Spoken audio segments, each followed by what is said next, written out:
வணக்கம். மீண்டும் சாரதா கைவண்ணத்தில் இன்றைக்கி நான் உங்களை மீட் பண்ணுறேன். கொஞ்ச நாளாகவே என்னால் வீடியோ செஞ்சு போட முடியல.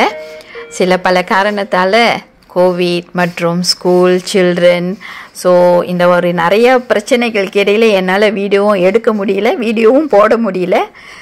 என்னோடய சப்ஸ்கிரைபர் அனைவருக்கும் ஒரு பெரிய சாரி கேட்டுக்கிறேன். என்னோட அதிக நாட்களாகவே நான் வீடியோவை அப்லோட் பண்ண முடியல.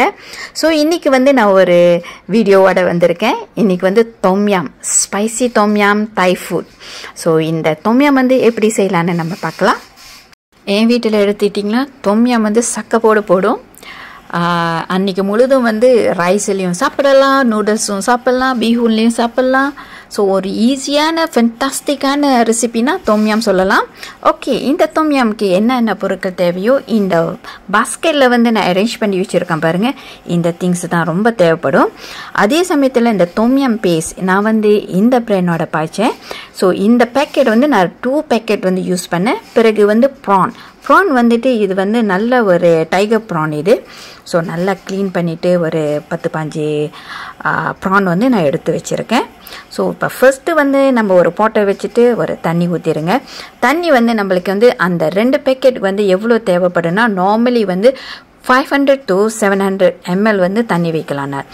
இன்றைக்கி நான் 700 ml வரைக்கும் தண்ணி ஊற்றிருக்கேன். இந்த தண்ணி கொதிக்கும் போது ஒரு சிராயை நம்ம ஆட் பண்ணிவிட்டு பிறகு அந்த வெஜிடபிள்ஸ்லாம் நம்ம கட் பண்ணி வச்சுருந்தோம். இந்த காலிஃப்ளவர், கேரட், பிறகு வெங்காயம், பிறகு சில்லிப்பாடி முக்கியமான ஐட்டம் இதில். இதில் உங்களுக்கு எவ்வளோ காரம் வேணுமோ அந்த அளவுக்கு நீங்கள் சில்லிப்பாடி சேர்த்துக்கலாம். இதெல்லாம் ஆட் பண்ணிட்டு பிறகு நல்லா கொதிச்சிக்கிட்டு இருக்கும். ரொம்ப நேரம் வெயிட் பண்ண வேணாம். வெஜிடபிள்ஸ் ரொம்ப ஓவர் குக்கெலாம் பண்ணாமல் ஒரு கொஞ்சமாக ஒரு 2-3 கொதியில் இந்த பேஸ்ட் எடுத்து நீங்கள் இதில் மிக்ஸ் பண்ணிடுங்க. மிக்ஸ் பண்ணிவிட்டு இந்த பேஸ்ட்டில் இப்போ நல்லா கொதிக்க விடணும். இந்த பேஸ்ட் அந்த வெஜிடபிள்ஸோடு சேர்ந்து அந்த வெஜிடபிள்ஸ் கூட இந்த பேஸ்டோட அந்த அரோமா தான் அந்த வெஜிடபிள்ஸில் இறங்கும். அந்த அளவுக்கு கொஞ்ச நேரம் கொதிக்க விட்டுறலாம். கொஞ்ச நேரம்னா ஒரு 2 or 3 minutes தான். ரொம்ப சிம்பிளான ஒரு தொம்யாம் மெத்தட் இது.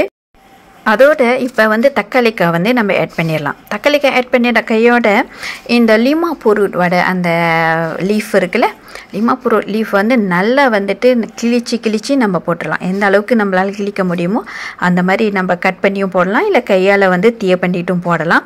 இந்த லீஃப் தான் இந்த தொம்யாமுக்கு ரொம்ப ஒரு ஸ்மெல்லை கொடுக்கும், ஒரு நல்ல ஸ்மெல்லை கொடுக்கும். இந்த டைமில் நம்ம தேவைக்கு ஏற்ற மாதிரி உப்பு சேர்த்துக்கலாம்.